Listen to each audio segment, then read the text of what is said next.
Salut à tous, Alexandra de la boutique d'astronomie Enastros à Strasbourg. Je suis toujours avec les atlas, j'évite les reflets, pardon, les atlas de Monsieur Gadal que j'affectionne particulièrement, surtout lorsqu'on est principalement observateur comme moi.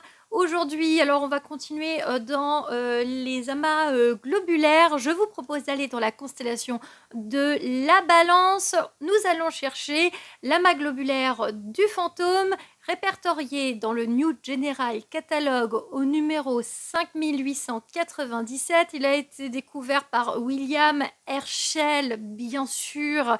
Ah, il a fait tellement. Je pense qu'un jour je ferai une vidéo sur une partie de lui, en fait, parce que ça mettra, à mon avis, ce sera des longues vidéos. Il l'a observé, il l'a découvert en 1785, et donc forcément l'a répertorié dans son catalogue, repris plus tard, donc dans le New General Catalogue.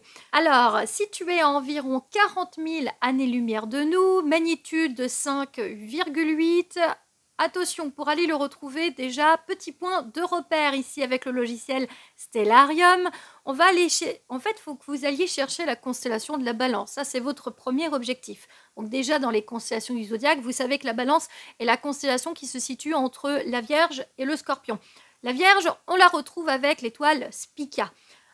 Le Scorpion, on le retrouve avec une étoile très lumineuse, rougeâtre, orangée, très basse à l'horizon sud, donc c'est Antares, et en fait la constellation de la Balance se situe entre ces deux étoiles. C'est un bon point de repère. En fait, quand vous regardez, je vous l'entoure, donc la constellation du Scorpion, vous avez une certaine continuité puisque ça fait un espèce de bouquet de fleurs en partant d'Antares à l'ouest, et donc vous avez 3 étoiles, et en fait si vous remarquez bien, ces 3 étoiles continuent vers 3 autres étoiles un petit peu plus éloignées. Alors c'est là où ce bouquet de fleurs en fait se déploie complètement, et en fait la Balance était les pinces du Scorpion. Les 2 étoiles principales de la constellation du Scorpion, Zu Bene Shamali et Zu Bene Genubi, je les dis tête, alors c'est pas évident, j'ai mis du temps à les connaître par cœur ces deux-là. En fait, qui signifie littéralement en arabe la pince gauche et la pince droite de la pince, en fait, tout simplement, voilà, gauche et droite. Donc, ce sont les pinces du Scorpion. À partir de là, quand vous avez repéré ces étoiles, vous pouvez essayer de retrouver la 3e, d'ailleurs, étoile qui s'appelle Brachum dans la constellation de la Balance. Et alors, regardez votre amas globulaire, il se situe un petit peu au milieu de ces 3. Quand vous remontez, en fait, quand vous partez de Brachum, il faudrait idéalement essayer de trouver iota de la Balance. Je vous l'entoure. Regardez, l'amas globulaire est vraiment très proche. Vous pouvez également partir de Antares et continuer sur l'étoile du bouquet de fleurs, l'étoile principale, pour aller jusqu'à Zunebe Genubi. Et en fait, c'est sur la trajectoire. D'ailleurs, je constate également qu'on peut faire une croix en prenant Zunebe Shamali et Brachum, et en partant justement d'Ujba et en allant jusqu'à Zunebe Genubi. Oui, et en fait ça nous fait un croisement, et c'est vraiment pas très loin de ce croisement. Voilà, donc c'est un petit peu particulier à aller rechercher. Par contre, il est bas.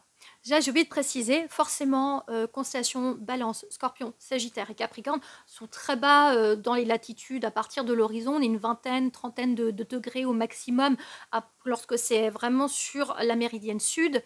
Donc, favoriser un ciel sans pollution directe, ça veut dire, moi je sais que par exemple, quand je vais dans le nord de Strasbourg pour aller observer, donc au nord de Strasbourg, si j'observe vers le sud, j'observe vers Strasbourg. Donc il y a une espèce de dôme, de halo énorme, lumineux, généré par la grande ville. Donc si je veux aller observer le sud, idéalement, aller dans le sud d'une grande ville, là où justement vous êtes sûr qu'en observant vers le sud, vous n'aurez pas forcément de pollution extrême. Parce parce qu'il y aura toujours les villages, bien sûr, aux alentours, sauf si vous êtes dans une zone vraiment où il n'y a pas du tout de lumière. Et alors là, c'est vraiment le tip top pour observer. Profitez-en pour moi.